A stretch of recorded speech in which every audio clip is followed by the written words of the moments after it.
What's up mga kabahay? For today's video, ang property na ipapakita ko sa inyo ay si Minami Residences.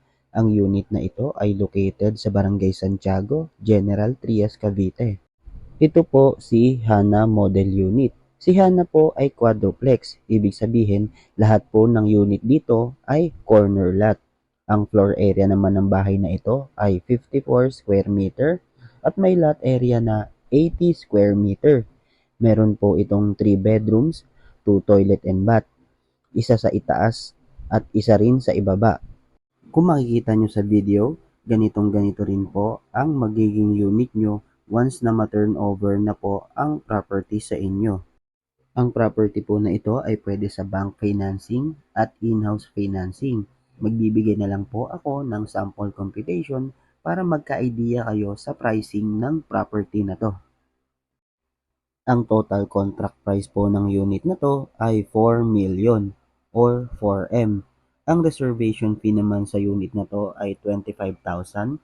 Ang 25,000 po ay ibabawas po yan sa total down payment. At once na makapag-reserve na kayo, magsisimula ang down payment nyo after 30 days.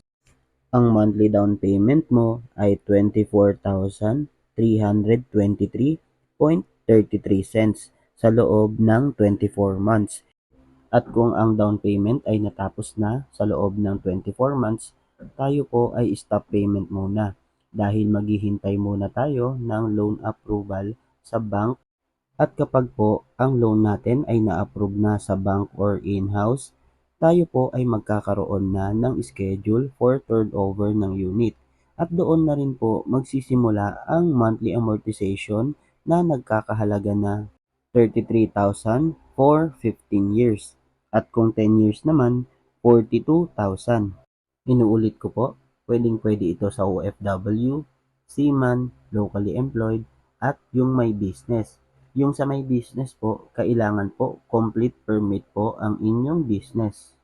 Kaya kung ikaw ay interested magkabahay, mag-comment at mag-message lang sa aming Facebook page or mag-direct message sa aking messenger account.